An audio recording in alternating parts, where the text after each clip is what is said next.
Hey there, Ken Zorvich, NFM Lending. Hope you're having an excellent start to the weekend. So, I wanted to catch you up on everything happening with Ron DeSantis' push for removing property taxes in the state of Florida on a primary residence or a homesteaded property. So, let's catch you up on the latest of where we're at and where we could be going forward. All right, so let's just start, just so everyone understands exactly how homestead works. Homestead was started back in 1934 in the state of Florida. At that time, the homestead exemption, if you're on title, was $2,000 exemption. Now, for anybody on title, it's up to 25,000 per person, and that last change was 1980. The problem is, in 1980, the median home price was about $62,000. Very good homestead exemption relative to a purchase price of $62,000 or median home price. Now in Broward County for a single family home, median home prices is running somewhere, give or take, around $600,000. Okay. So having a 25,000 or combined between two people, $50,000 homestead exemption, it just doesn't cut it anymore. Now, the other reason why this has become such a hot topic, and specifically Broward County as a good example, is if you look at the net gain of residents in Broward County from 2019 to 2026, it was pretty flat overall. Meaning, yes, we lost people and yes, we gained people, but the net gain was still a little bit positive, but mostly flat. However, during that same time frame, our property tax revenue went from 42 billion to 60 billion.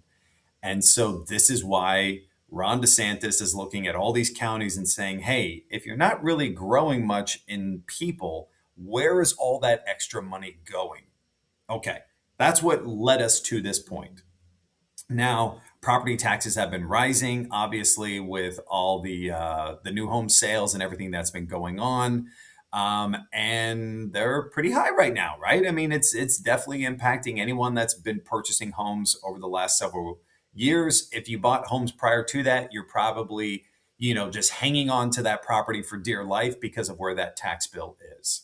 Now, what Ron DeSantis is proposing moving forward is as follows: that in 2027, we raise the homestead exemption to 150,000. Okay. Then in 2028, that get raised to 250,000. And then in 2029, you would move up to 500,000. So he wants to do it in increments of increasing this homestead exemption on primary residence. Now, what is the impact that this could bring? I think it shows that if they go to 150, it would negate taxes for, I want to say, about 34% of people. If it goes to 250, it would negate property taxes for close to 62% of residents. And then if they go up to 500,000, they're up to about 92% of residents would have their property taxes eliminated. Now, I think what you're going to see is on your tax bill, there's probably still going to be some services you're going to pay. It's not going to eliminate altogether. There's going to be some services that you pay that you pay regardless of your value, which is your non ad valorem portion of your tax bill, right? So regardless of value, we all pay certain amounts for things like police, fire, garbage, waste, all this different type of stuff. That could probably still be, potentially on your tax bill. Now, can he get this done? They're starting next week. They're having special sessions at the state capitol to go through all of this and try and get this approved by both House and Senate so that they can get it on the ballot for November. So the next couple of weeks is going to determine if this is going to happen.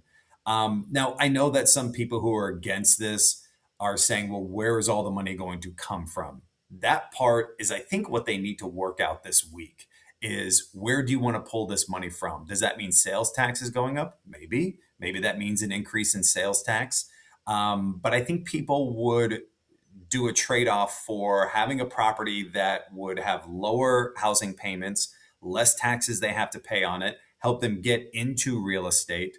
the benefits of first-time home buyers getting into real estate, all for paying a little bit more on consumption, which would be the sales tax side. I think that's the trade-off people would be willing to make if this were to pass and get on the ballot for November.